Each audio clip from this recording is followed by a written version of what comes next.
भाई real Madrid a club of dreams, मतलब हाँ ठीक है, इसी तरीके से तो डिफाइन कर सकते हैं ना इस क्लब को। सीजन एंड किया चैंपियंस लीग ट्रॉफी के साथ और सीजन की शुरुआत की आपने यूएफए सुपर कप के साथ। कल रात में फ्रैंकफर्ट के अगेंस्ट उन्होंने खेलकर अपना 5वां यूएफए सुपर कप जीता है। और ये ना एक प्रोग्रेस दिखाता है कार्लो एंचेलोटी के अंदर, कि जिस टीम को रेट नहीं कर रहे थे लोग, आज उस टीम से खेलने से डर रहे हैं। कल रात में बहुत सारे रिकॉर्ड्स क्रिएट हुए। कैसेमीरो, क्रूज और मॉड्रिच ने एक साथ खेलते हुए अपनी 16वीं ट्रॉफी जीती। वहीं राउल का रिकॉर्ड तोड़कर सेकंड हाईएस्ट गोल स्कोरर बन गए रियल मैड्रिड की हिस्ट्री में करीम बेंजेमा। हमने हमने देखा कि रूडिगर ने भी एक रिकॉर्ड हासिल किया, कि लास्ट ईयर उन्होंने यूएफए सुपर कप की जो ट्रॉफी थी वो चेल्सी के साथ जीती थी, और इस साल वो शायद पहले प्लेयर बने जिन्होंने दो लगातार कॉन्जिक्यूटिव सीजन्स में दो अलग अलग क्लब के साथ यूएफए सुपर कप जीता है और यूएफए चैंपियंस लीग जीता है। अब क्लब वर्ल्ड कप भी जीत जाएंगे तो बात कुछ और ही हो जाएगी। अब क्लब वर्ल्ड कप पे तो खैर क्वेश्चन मार्क लगा हुआ है कि होगा कि नहीं। लेकिन यहाँ पर भाई कल रात का अगर मैं गेम प्ले की बात करूं, कल मैं यहाँ पर मैड्रिड के कंपोजर की बात करूं, उन्होंने किस तरीके से गेम को अप्रोच किया उसकी बात करूं, तो 90 मिनट के दौरान मैड्रिड ने अपने आप को डेवलप किया। गेम की शुरुआत हुई थी, फ्रैंकफर्ट प्रेशर पुट करने की कोशिश कर रही थी। देखो शुरू के जो 20 से 25 मिनट थे वो फ्रैंकफर्ट ने पूरी तरीके से प्रेशर पुट किया, प्रेस किया, धुआंधार प्रेस किया। और उस बीच में मैड्रिड थोड़ा सा कॉट भी हुई जब कॉर्टुआ फर्स्ट हाफ में सेव पर सेव करे जा रहे थे। लेकिन सेकंड हाफ में भाई मैड्रिड ने एक मौका नहीं दिया। और पता है क्या, कल फ्रैंकफर्ट के उस गेम में कॉस्टिच की कमी साफ साफ दिख रही थी, क्योंकि कमाडा को बहुत ड्रॉप करना पड़ रहा था बॉल चलाने के लिए, गेम को रन करने के लिए। और वो फ्रैंकफर्ट की साइड जो कल रात में हमें दिखी, वो बहुत अलग थी उस फ्रैंकफर्ट की साइड से जो हमें बार्सिलोना के अगेंस्ट, या फिर जिस जिस फ्रैंकफर्ट की साइड ने रेंजर्स को फाइनल में हराया था। लेकिन अगर मैं दूसरी तरफ बात करूं रियल मैड्रिड की, तो भाई आपने कल मैड्रिड का एक ऐसा रूप देखा जो कि आप एक्सपेक्ट करते हो उनसे बड़े मैचेस में, कि फर्स्ट हाफ में अगर टीम स्ट्रगल करे, सेकंड हाफ में कंपोजर मेंटेन करना, एक स्टेबिलिटी लेकर आना। और वो स्टेबिलिटी लेकर कौन आता है? वो लेकर आती है इनकी त्रिमूर्ति, जो मिडफील्ड में इतने साल से इनकी कमान संभाले हुए, क्रूज, मॉड्रिच और कैसेमीरो की जोड़ी। देखो मैं आप लोग आर्ग्यू कर सकते हो कि मैन सिटी की मिडफील्ड बेटर है, बारसा की मिडफील्ड बेटर है, बट मेरे लिए इस पॉइंट ऑफ टाइम पे रियल मैड्रिड की मिडफील्ड से ज्यादा स्टेबल मिडफील्ड किसी और टीम की नहीं है। आप देखिए कैसेमीरो, कल जिस तरीके से उन्होंने गेम का टेम्पो कंट्रोल किया है, basically he was going in for tackles, winning the duels, everything जो डर्टी वर्क आप एक सीडीएम से देखना चाहते हो वो कर रहे थे, वो गेम चला रहे थे। उसके बाद बारी आती है कि बॉल कैरी कौन करेगा, यू you नो आगे फॉरवर्ड लाइन को, बैक लाइन को मिडफील्ड से जोड़ना और मिडफील्ड को फ्रंट लाइन से जोड़ने का काम कौन करेगा। तो वो काम बखूबी किया क्रूज और मॉड्रिच ने। और उसमें चार चांद लगाती है जो मॉड्रिच का जो कंपोजर है ना बॉल के ऊपर, हाफ स्पेसेस में गेम को ऑपरेट कैसे किया जाता है, वो आप मॉड्रिच से सीख सकते हो। एक चीज जो हमें देखने को मिली कि भाई जब बेंजेमा होता है, और ये तो हम बहुत बार डिस्कस भी कर चुके हैं ना, कि जब बेंजेमा होता है तब रियल मैड्रिड की टीम में एक अलग कॉन्फिडेंस दिखता है, एक अलग कंपोजर दिखता है। और जब बेंजेमा होता है तो विनीशियस का जो गेम है वो बहुत निखर के आता है। सॉरी, यहां पर वेलवर्दे को जिस तरीके से एक हाइब्रिड राइट विंग रोल में भाई डाला है ना कार्लो एंचेलोटी ने, हैट्स ऑफ टू हिम। क्योंकि आप सभी को याद होगा जब लास्ट समर कार्लो एंचेलोटी आए थे, तो एक तरीके से ये कहा जा रहा था कि जो वेलवर्दे का गेम टाइम है वो रिड्यूस हो जाएगा और वो वेलवर्दे को यूज नहीं करेंगे। बट भाई इसीलिए उन्होंने 5 बार यूसीएल टाइटल जीता है और हर यूरोपियन लीग में जाकर उन्होंने टाइटल उठाया है, क्योंकि उनको प्लेयर्स की कैपेबिलिटीज का अंदाजा है और वो प्लेयर्स को कैसे मैनेज कर पाएंगे उनसे बेहतर कोई नहीं जानता। वेलवर्दे को हाइब्रिड राइट विंग रोल में डालकर मैड्रिड को एक अलग डायमेंशन दे दिया है। कारवाहाल क्योंकि उम्र के साथ उनका जो वर्क रेट है वो थोड़ा रिड्यूस हो रहा है, तो उस विंग पर जब वेलवर्दे चले जाते हैं ना और पीछे मिडफील्ड में आपके पास कैसेमीरो है, तो वहां पर कार्वाहाल का बहुत काम आसान हो जाता है।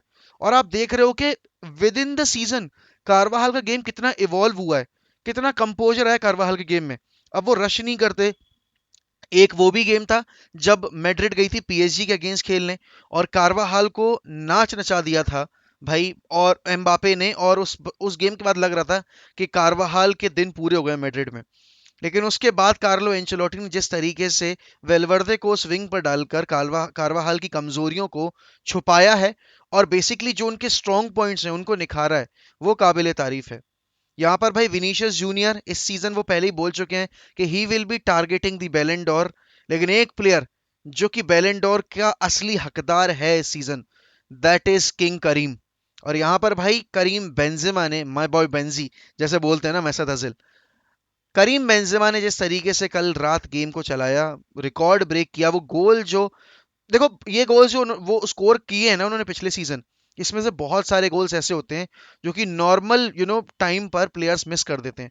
बट कॉन्फिडेंस इतना ज्यादा है अभी करीम बेंजेमा के अंदर कि वो इतने डिफिकल्ट टाइम पर, जैसे जो गोल उन्होंने स्कोर किया, पॉज था, फर्स्ट टाइम शूट लिया, हाँ वहां आप कह सकते हो कि केविन ट्रैप की गलती भी थी, एक बेटर एफर्ट डाल सकते थे वो उस टाइम पर, बट भाई उस मोमेंट में आपको समझ में नहीं आता, ठीक है ना। और फर्स्ट टाइम शॉट लेकर गोल स्कोर करना हर किसी के बस की बात होती नहीं है। बेंजेमा ने वो चीज करके दिखाई है थ्रू आउट द सीजन, जब टीम को कैरी किया उनकी पूरी चैंपियंस लीग कैंपेन में, उनके ललीगा कैंपेन में, और कल रात में यूएफए सुपर कप में भी। मैड्रिड एज अ टीम, हम सब बात कर रहे थे ना, मैड्रिड ने साइनिंग्स नहीं किए, ये नहीं किया है, वो नहीं किया है। मैड्रिड को एक चीज आती है बहुत अच्छे से, और वो है अपने ओपोनेंट्स का और अपने हेटर्स का मुंह बंद करना, या फिर अपने फैन बेस को भी ये विश्वास दिलाना कि भाई देखो, जितने प्लेयर्स हैं हमारे पास उतने काफी हैं, and we have a very good team. और सोचो उनके पास मिडफील्ड में डेप्थ देखो आप, आपके जो फर्स्ट चॉइस प्लेयर्स हैं वो है क्रूज, मॉड्रिच, कैसेमीरो। उसके बाद आपके बेंच पर जो प्लेयर्स हैं वो है कामाविंगा और चुआमेनी। और वेलवर्दे आपने अभी हाइब्रिड रोल में खिला रखा है। अगर आप वेलवर्दे को मिडफील्ड में डालोगे तो आपकी मिडफील्ड चेंज करने के बाद भी काफी अच्छी है। हाँ, over the course of the period आपको उनको डेवलप करना पड़ेगा, बट स्टेबलाइजेशन की अगर मैं बात करूं, Madrid are in much better position. क्योंकि अगर मैं यहाँ पर बाकी टीम्स की बात करूं, तो अगर मैं मिडफील्ड में से, बेसिकली सिटी की मिडफील्ड में से अभी अगर बर्नार्डो को निकाल दूं, ठीक है ना, क्योंकि वो बार्सिलोना जा सकते हैं, और अगर मैं केडीबी को हटाता हूं, तो सिटी की मिडफील्ड कमजोर दिखेगी आपको, क्योंकि केडीबी क्वालिटी का प्लेयर उनके पास नहीं है। दूसरी तरफ अगर मैं बात करूं मैड्रिड की, तो मैड्रिड एक सीजन के अंदर इनको डेवलप करने की कोशिश करेगी।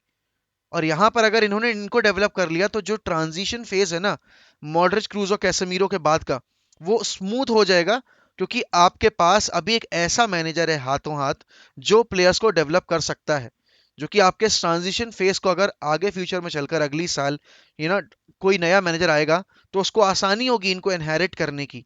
और यहाँ पर hats off to Florentino Perez कि उनका जो शुरुआत में अपने जब टेन्योर में अप्रोच रहता था कि प्लेयर्स लेकर आने हैं बड़े बड़े प्राइस टैग पर, वो जिडान के आने के बाद से परसेप्शन जिडान ने चेंज कर दिया। जिडान का कहना यह था कि आप जो एक पोटेंशियल साइनिंग होती है ना, उसको हासिल करके भी टीम को अच्छा बना सकते हो। बड़े बड़े नामों की दरकार नहीं है आपको। ये गैलेक्टिको एरा आपको अब अपने दिमाग से निकालना पड़ेगा, क्योंकि यहाँ पर फुटबॉल में अब हर कोई गैलेक्टिको ही है। क्योंकि प्राइस टैग की अगर मैं बात करूं, डेक्लन राइस 85 मिलियन से नीचे नहीं आने को तैयार, बाकी आपके ग्रीलिश आपके 100 मिलियन पे आए हैं, एम्बापे का डील आपने देख ही लिया, हालैंड चलो अगर उनके क्लॉज में, ये रिलीज क्लॉज नहीं होता कॉन्ट्रैक्ट में, तो वो भी कम से कम 120 130 मिलियन पे आ रहे होते, कुटिन्यो, ब्रेम्बेले, ग्रीजमान, ये सारे प्लेयर्स। तो अगर मैं अब यहाँ पर गैलेक्टिको एरा की बात करूंगा, तो हर एक साइनिंग गैलेक्टिको ही है। उन सारी साइनिंग्स के बीच में अगर आप चुआमेनी जैसे प्लेयर, वेलवर्दे जैसे प्लेयर, इन प्लेयर्स को, विनीशियस जैसे प्लेयर, बेसिकली अगर आप इन इतने कम प्राइस टैग पर लेकर आए हो, तो वो बात है अप्रोच की। मैड्रिड का सीजन शुरू होने वाला है अब जो ला लीगा का, उसमें मैड्रिड से उम्मीद यही होगी कि वो टाइटल डिफेंड करें, क्योंकि एक लीग टाइटल को जीतना थोड़ा आसान होता है कंपैरेटिवली एक लीग टाइटल को डिफेंड करने से। क्यों ये बात मैं कह रहा हूं, क्योंकि मैड्रिड की एंटायर हिस्ट्री में शायद मैड्रिड ने बहुत ही कम बार मतलब अपना टाइटल, जब जब से मतलब मैंने देखना शुरू किया है, तब से उन्होंने दो लगातार साल तो टाइटल नहीं ही जीता है। तो ये दिखाता है भाई कि टाइटल डिफेंड करना बहुत मुश्किल है। और यहाँ पर मैड्रिड की ये जो कमजोरी है, उससे शायद पार पाना चाहेंगे आपके कार्लो एंचेलोटी। लेकिन कल रात के गेम से एक चीज हमें समझ में आ गई कि भाई जितने क्वेश्चन मार्क लोग खड़े कर रहे हैं ना मैड्रिड के ऊपर, उतने क्वेश्चन मार्क खड़े होना, वो खड़े करवाना वो डिजर्व करते नहीं है। एंड कार्लो एंचेलोटी पे भरोसा करना पड़ेगा मैड्रिड के फैन बेस को। एंड भाई जब ये लालिगा की फाइट शुरू होगी ना, तो एक तरफ है सितारों से सजी बार्सिलोना की टीम, और एक एक तरफ है मैड्रिड की वो टीम जो हर कुछ चीज अचीव कर चुकी है लास्ट सीजन में, और वो इस सीजन एक डबल एनर्जी और थोड़े अपग्रेड के साथ उतरेंगे इस सीजन में। और इसी के साथ मैं विदा लेता हूं आप सबके साथ। मिलते हैं अगले वीडियो में, तब तक के लिए good bye, take care and sayonara.